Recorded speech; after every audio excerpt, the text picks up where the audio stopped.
This is Your City Could Be Better, because it could be. I'm David Plotz. If you love your city and still complain about it, you're in the right place. Sean, one of the most heartwarming things I have seen coming out of the Twin Cities during this time of protest is the singing at protests, the singing on the streets. So what's the best song that you've heard?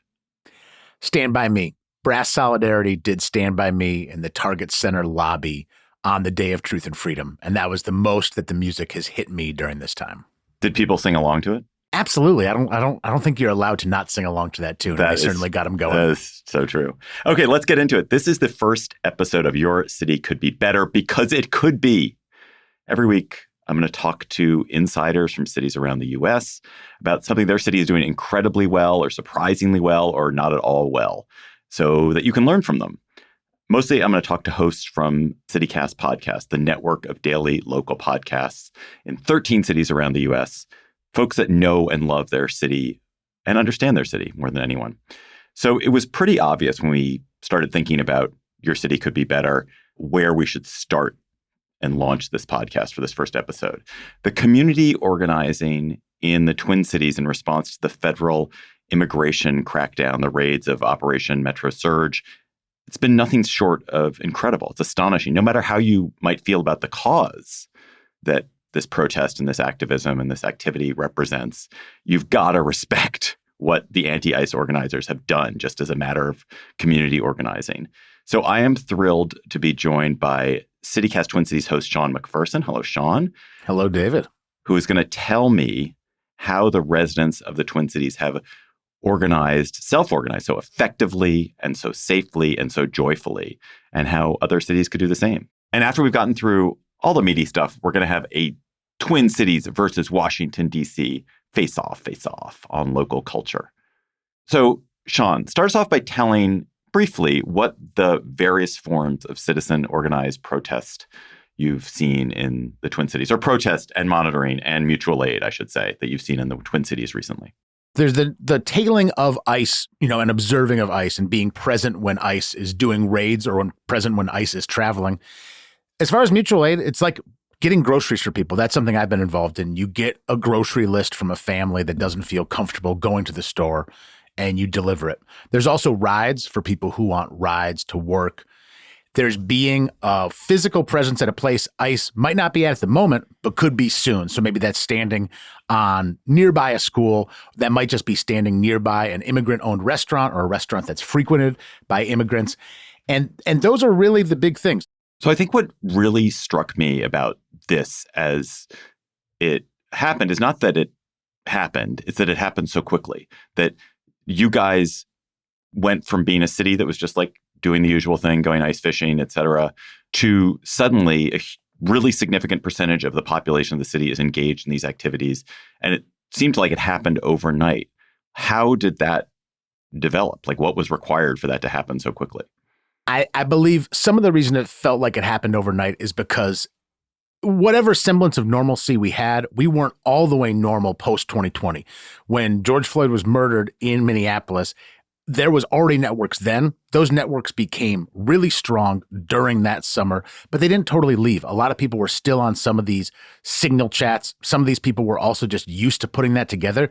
So there was a way to hop into action that wasn't a distant memory. It wasn't something your older sibling did. It was something that you did just a handful of years ago. And that network definitely involves new people and definitely involves new technologies, but it was within the Twin Cities skill set to call upon what was learned in 2020 and update it and make it appropriate for this moment in 2025 and 2026. Yeah, so let's talk specifically about how that happens. You already referenced Signal. How do people self-organize? What is the software? What is the equipment? Like, how is it that people actually know, okay, this is the family that I'm buying groceries for. This is the place where I'm going to stand on the street and look out for ICE potentially patrolling near my school. The three big ones technology-wise that I'm really aware of is Signal, which is an encrypted messaging format that is pretty familiar to a lot of people now, but it lets you communicate with someone without necessarily knowing their phone number and perhaps without having the amount of monitoring that might happen on a regular text message. There's also JotForm. Have you ever heard of JotForm, David? I have heard of it. I feel like that's like for getting snacks to the kids' soccer thing. Okay, yes, that is actually very accurate because JotForm is what you sign up for if you're part of the St. Paul Public Schools community and you can help. The first thing you do is fill out this JotForm. JotForms are really frequently being used to vet people to then join Signal groups. So you might be on this JotForm identifying how you're connected to this community, how you're connected to St. Paul Public Schools. Are you a parent? Are you an administrator? Are you just connected to the community in a way where you want to help? And the information you provide gives organizers the ability to vet you to partially figure out like, okay, no, you are not pretending to be a member of this community. You are a member of this community. So that's what I'm seeing JotForm used for. The other one, everybody's familiar with, Google Docs. But I'm finding Google Docs that goes, this is where actions are happening. This is what to be aware of. But the big thing, David, is Signal. You get on the Signal groups through actually knowing people or through JotForms, and then the communication happens primarily on Signal. And those are being vetted how? So you just talked about the JotForm, so you'd fill something out, but you fill it out and you say, I'm Sean McPherson, I am, a parent of X at this school. And then does someone go literally check out, does Sean McPherson exist? Is he a parent at the school? That's my impression. I have been vetted, but I have not done anything reporting wise on how that vetting is being done. What I think is frankly happening is a fair amount of Google searches, Facebook searches to sort of substantiate, oh, this is a person whose name has appeared before, or there's a person who's on a family directory. And one reason vetting is important, David, because like there are people trying to infiltrate some of these groups, but this is not, they're not trying to substantiate hundreds of thousands of people. You are generally in Signal groups with sub 100 people. It's a small network. This is, okay. I'm not on like the Revolution Signal. I'm on like the St. Paul Signal. And I'm also on a couple grocery delivery signals, but none of these have hundreds of people on them. They all have, in my experience, max 100. But the only thing I want to share is that when I was able to start helping with groceries, they wanted to verify that I also wasn't trailing and observing ICE cars. Because, and this took me a minute to understand, but if I'm going to be going and delivering groceries to somebody's home, and that's somebody who doesn't feel comfortable leaving their home, you would hate for the car that's bringing those groceries to have a license plate that is already known as someone who is out tailing ice. Just to be clear, the reasons I'm not tailing ice is because that ain't for me. And one thing that's been wonderful about this moment is that you figure out what works for you, what is safe for you and for your family and for your schedule and for your job. Groceries works for me. I would not be able to do both. I was told, if you are doing this with your car, you cannot do that with your car. It is not safe for the families that you're trying to help. Right. I was thinking about this, and it seems to me like one of the reasons why this movement is so effective is that there are really varieties of ways you can join in different levels. You can join in different degrees of political engagement or political passion that makes you join. You might not want to protest for some reason. You might not even be opposed to immigration enforcement. You might be support immigration enforcement, but not believe that the way it's being carried out is something that you can support. And you want to make sure that children are educated and safe and that families continue to eat. So I feel like what's also really interesting about what you're doing is that it gives people a way to participate or ways to participate that matches with their level of political engagement, their level of interest, and the way that feels comfortable for them. It's not just a one size fits all. And it's also not one resource fits all. Or the other thing I want to add is that people can help in different ways based on what they're able to do. Some folks cannot scare up an extra $50 to send to mutual aid, but they can deliver a bunch of groceries that other people sent over. When I've been doing these grocery things, they've been like, oh, you can submit the receipt. And I'm going, I got it. If I can help out a family. I was going to ask. I'm not going to go, hey, it was $74 to get, fruits and vegetables. I am going to go, I can do this. My family agrees that this is a way that we can spend some of our money. That's not true for everybody. And what's really nice is there's no guilt. At least in the world I've been in, the people who aren't out there tailing ice are not treated as second-class protesters or second-class level people because they aren't doing perhaps the most dangerous work. You get in where you fit in, and there's so many different ways to fit in, and that has been really helpful. The other thing I'd add, David, is that you can get a lot done if nobody wants credit for it. And this is one of those moments where credit is dangerous. To say this person helped put together the Signal chat, that person doesn't want to be on CityCast, right? We might like to have that person on CityCast Twin Cities, but they are more interested in the work going on. And so if suddenly nobody wants to see their names in bright lights celebrating what they're doing, it's a lot more efficient because people aren't arguing over credit. With the Signal chat, with that example in particular, I mean, I know maybe you're talking about a hypothetical Signal chat, not an actual one. Do people know who actually put it together? Do they know their real name, or do they just know, oh, this is code name Alfalfa, and you just check in with Alfalfa? Or do people know who Alfalfa is? There's code names that I am aware of. I don't know if they're like there's people who just have names where I don't think their mother or father gave them that name. You know, like I just go It sounds like more like Alfalfa than Patrick or than Seth. My name on my Signal is Sean. Like, and there isn't that. Very clever. Very clever. Exactly. They never will never find you. Adam Serwork from The Atlantic came here for a week, and he was embedded with people where the whole time he was traveling, he didn't know their names. They were doing some very serious tailing of ICE with some information about where they thought ICE would be. I am not privy to those Signal chats, and I think on those Signal chats, there is much more desire for code names. I don't think they have to run as tight a ship for grocery delivery. Is there any way in which grocery delivery is afoul of the law? Can't imagine it is. No, and this is something I've thought about. I don't know that there is that much value to be found to infiltrate the Signal chats that I am privy to. There is not some level of technique or of organizing that were Border Czar Tom Homan to be in on the chat would suddenly give him the keys to crack this thing. Right.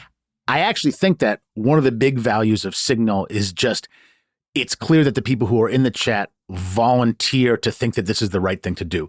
So nobody goes, this is dumb. Why are you delivering groceries? Nobody says, you leftist idiots. It just sort of, it more gives you a little circle of camaraderie and safety in those instances, like groceries. There's nothing proprietary or dangerous about what's happening, except we don't want folks' addresses and phone numbers. Those are shared with me individually, but you don't want that on there. That's the one, that's not illegal, but that's the one information that I don't think you'd want to share publicly.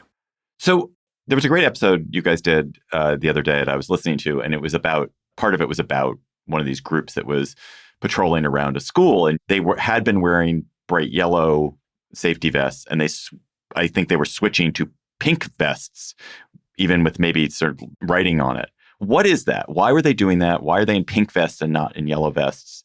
And can you just join them? Can I just go up and join them? I mean, I think based on what you've said, no, that would be a vetting process. Right. So this was about actually my alma mater, St. Paul Central High School, where they elected to switch to pink vests as opposed to kind of you can buy them at Home Depot, bright orange, bright yellow vests. And some of that was, I mean, there's a lot of really weird visuals about this entire thing, David. But you love saying the name of the person you're talking to. It's Sean. Yes, David. You really like it. It's this trick. I mean, feel I'm being sold. I'm not in danger of forgetting your name. You're my boss's boss's boss. But it's one of those things where I've always been trained that that's like how you create that intimacy where I go, no, listen, David, here's what's going on, David. My alma mater, David, St. Paul Central High, switched because the Minnesota National Guard is wearing green vests right now.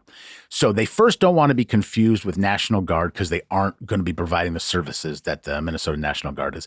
It seems rather unlikely that one person standing outside of St. Paul Central would be confused with the Minnesota National Guard.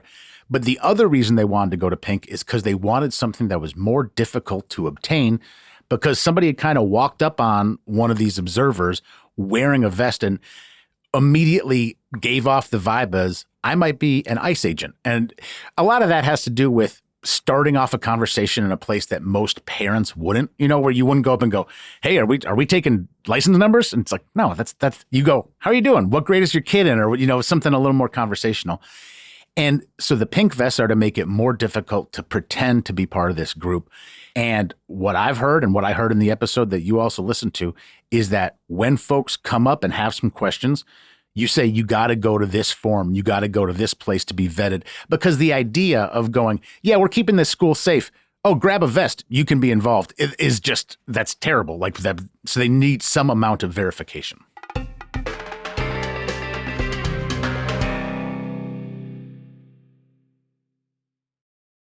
Sean, are there any estimates, trustworthy, reliable estimates for how many people are taking part in the various forms of citizen action? I have not heard any estimates made about how many people are taking any part in this action. I made an estimate because I knew you were going to ask this. So can I share with you my estimate and how I arrived at it? I took the population of Minneapolis plus the population of St. Paul. So not the suburbs. Okay. 428,000 for Minneapolis, 310,000 for St. Paul. And I added that together. And then I think that maybe slightly less than 15% of people would be on one of these groups doing some amount of sharing, some amount of riding. And I thought, I think it's less than 15%. But I know that there's people in the suburbs who are deeply involved in this, who are effectively part of the Twin Cities Metro. But if you put them all in, you might get a faulty number. With that, I got just north of 100,000. So 15% of the population of these two cities, I got to 100,000. That's an amazing number if true. I guess my next question is, why would you say 15%? I mean, like what? I'm surely probably in your community, which I imagine is a probably engaged, probably leaning left, very skeptical, politically active community. It's very high, but there are presumably other neighborhoods where it's very low participation. Exactly. And by involved, I mean like you are on a chat. Maybe you have never actually driven a bag of groceries anywhere. Maybe you've never actually given somebody a ride, but you've stepped up and you've joined one of these things. So then I thought, okay, but my circle is definitely more activated than most. And that's where I arrived at 15%. I agree with you. 100,000 people being involved in this level is huge. Being here, it seems plausible. And I like my circle's bigger. My circle's more active, but it seems plausible for the general population. That's an amazing number. I mean, I buy it. I mean, certainly if you look at the street protests, the number of people who've shown up at street protests in miserable weather is enormous. And then all these other activities. Wow. So there are parts of what I've seen done in the Twin Cities that make me feel uncomfortable. Some of the tailing of ICE agents, not necessarily because I think it's wrong, but because I think we've already seen 2 tragic deaths. You can't blame the people who are doing the observing of ICE for the deaths, but it's clearly a volatile situation. And the closer you get, the more physically proximate you get, the chances of a volatile situation seem higher. I think there are these street blockades and barricades that you guys have talked about on CityCast Twin Cities. That would make me uncomfortable if I were a person living in Minneapolis or the Twin Cities. Even the kind of abuse, and I use that word intentionally, the abuse of ICE agents not allowing them to eat at a restaurant or making loud noises outside their hotels, that would make me uncomfortable if I were living there. Who's doing the activities that are more disruptive and provocative and dangerous? And is that a different demographic of people than the people who are delivering groceries? I would imagine there's some people who are in both circles. There's and maybe not to a person, but there's families where they are probably both involved in protests that might not sit right with you and might not sit right with many people who are also doing things that we might all agree on, like delivering groceries. I don't know the demographics of the folks doing the more adventurous, risky, and potentially illegal protests, things about creating a lot of loud noise overnight at hotels that ICE agents are suspected of sleeping at and things like that. The demographic-wise, I don't know. I assume they're younger and more courageous than me. To be perfectly honest with you, is my default. What I do think is that I hope the thing that frustrates you the most is people being killed, and that then some people take actions after that might not sit right with you, might not sit right with me. But I think if there's no contest, the most frustrating thing that happened is not playing drums overnight at a hotel, no matter how we feel about that particular drum performance. Right. And again, just going back to the point we were talking about earlier, I think what is so effective about this whole movement is that it does allow these people to slot in where they are comfortable, so that Absolutely. It doesn't matter whether I think that is right or wrong. If there's a way I can participate and help people in a way that feels valuable to me as a member of the community, there's a way for me to do it. Yep. So I want to kind of bring us home around a thing that you point that you made to me. So what's also really striking about this protest is that despite the fact there have been killings, despite the fact that there are families that are suffering tremendously, immigrant families that are suffering tremendously in your city and others as well, there's a level of joy in this protest that I think is telling and inspirational. Where does it come from? Why does it exist? How is it maintained? I think there's a tactical value to joy because I think people come back for it. So you go and have a good time at a protest and you sing along to Stand By Me. And are you more likely to put on, 3 pairs of long johns the next time? I think to some extent, it just goes, if we have fun while we're here, we'll see more of you back. So there's a tactical value to it. There is also, it's steadying when everyone is singing, when a lot of people are singing, even if you aren't singing, it does truly create some feeling of unity that I think lasts longer than the event. And I do not believe that people want to be associated with evil things. Now, I want to be clear. I don't think immigration enforcement writ large is evil, period. Like that is not where I sit personally. What I will say is that when you see these videos of a 5-year-old being abducted in very cute 5-year-old clothes, you get to this point where you go, I don't want to be allied with the people doing that. And suddenly, if the other side is not only not doing that, but they're singing and there's art and there's these moments, I think as a human, you start to go, I don't feel good about what's happening over here. And I feel uniquely good about what's happening. So I think there's a tactical value. And I think there's just, let's appeal to people's humanity, which is to not do terrible things to 5-year-olds, but rather to sing songs and be in community. So what can listeners who don't live in the Twin Cities take away from this conversation, from the experience of the Twin Cities, that they can use to make their own city better? I believe that there's nothing stopping folks in any city from being on a Signal chat right now with their neighbors with no clearly articulated purpose. I was on a Signal chat about basketball. There's no problem with being on that technology and being with a group of people you're close to geographically and waiting for the purpose to show up. And there is a value to that, whether you ever have an emergency or not. That is an amazing insight. I am not on a Signal chat. I mean, I'm on a community listserv, but I like the idea of that as an action item. Hey, listeners, do that. Start setting up Signal chats. Yeah, and it doesn't have to be nearly as moderated and controlled as it might need to be in a crisis. But that also means you understand the technology. You know what noise your phone makes when you get a Signal message as opposed to a regular text message. So I think that's of value. And I think also trying to get as clear as possible information about how your mayor, your governor, your city council people, your aldermen, whatever it may be, will respond. Because when they announce how they will respond, that will force them to at least have something to honor. Because I think the Twin Cities, some of our leaders got caught back-footed, where even though we thought this was coming, they hadn't been out front about what they planned to do when it did come. And I'm hoping this doesn't exist in other cities. But if it does, I'm hoping future cities have their leaders, business leaders, city leaders, on the record to some extent about how they plan to respond.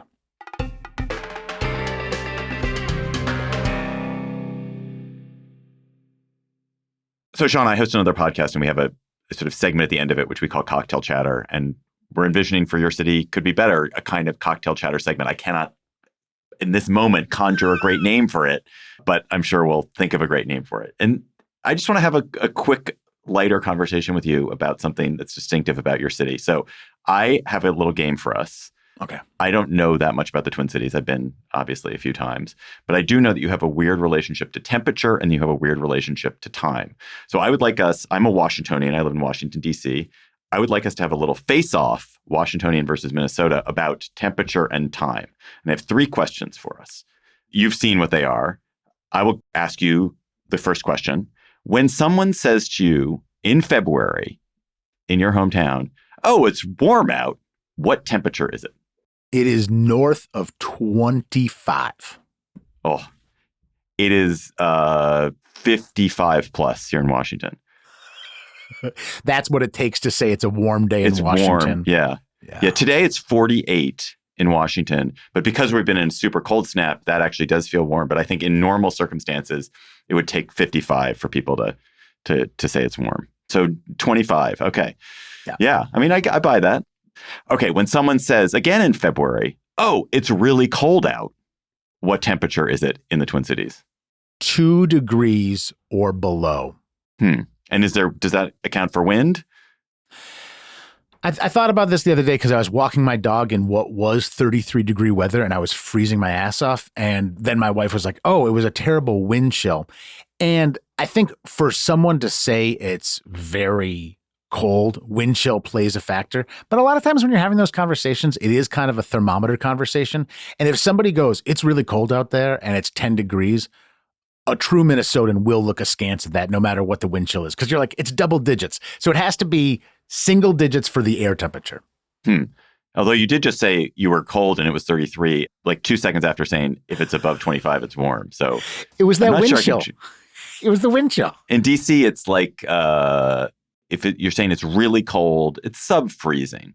Really cold is sub-freezing. So again, about a 30-degree gap. It seems like that's the gap in strength. It's 30 degrees. 30 degrees between us and our nation's capital. Okay. Now we're going to switch to time and manners. So let's say someone invites you for dinner. Someone you don't know that very well, but is a fellow Minnesotan, and they invite you for dinner, but they forget to tell you what time it is. What time do you think you should show up for dinner? I think I should show up for dinner at 7:00. Whoa. I think kids play a factor in this. I'm in the age group right now where it's unthinkable that someone wouldn't tell me what time it is. I have a 5-year-old and an 8-year-old, and I need to figure that out. But if I had grown kids or if I didn't have kids, I think if somebody said, oh, come on over for dinner, at first I was thinking 6, and I was like, I really think if you're going to someone else's house, I don't think it's 6. I think it is 7:00. And maybe we aren't 30 degrees apart on that. It's interesting. I'm very much a early bird special kind of person. I'm also a bit older than you. And so if someone doesn't invite me over for 7, I'm like, what the hell? I won't be in bed until 9:45. Come on. That's ridiculous. So I want it to be earlier. But I think probably 7 would be the default in DC too. I don't think I was hoping you were going to say like 5. My sense is that you guys eat at 5, but I guess not. Yeah, I think I was ready to be on that angle. And then I realized, I think that's still a 7. Here, I have a question for you, David. If somebody says, oh, that's a really early meeting, what time is that meeting at in DC culture? In DC culture, so right now I work with all these people who are on more Western time zones to me. So it's slightly different. I'm trying to imagine a really early meeting, anything before 9. Anything before 9. I think Minnesotans meet early. In the previous segment, I really think we're pretty organized people. I think that's part of another thing that helps us at this moment. Good note. Like I think we're well organized in general. If you go, oh, it's a really early meeting, and then you go, it's at 8:00, someone will go, what's wrong with 8:00? I don't think 8:00 quite hits the, oh my God, that's an early meeting. Right. That's got to be 7:30 or 7 in the Twin Cities. That's interesting though, but because you're in the Midwest, you're used to working. Probably you work a lot with people who are east of you. And so a 9:00 East Coast time is an 8:00 Twin Cities time. And I can imagine there are lots of meetings that are sort of structured like that, I would guess. I think that happens a lot. And I think some of this is sort of pre-internet experience, but I think that does happen. Also, the Twin Cities and Midwest in general, we're blessed with spectacular TV scheduling. I can't believe that you watch Saturday Night Live at 11:30 or that I don't news? Watch it. Yeah. Okay. Yeah. Because it's at 11:30. It's ridiculous. We have the best TV setup for watching sports for everything because we're right in the middle. Oh, nice. Sean McPherson, thank you so much for helping me invent Your City Could Be Better. Absolutely. Thank you.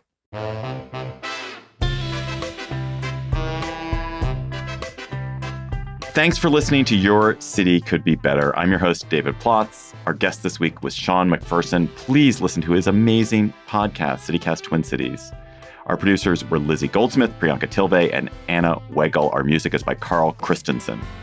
If you're enjoying the show, why not tell your friends? Come on, just tell your friends. You've got friends. Rate the show.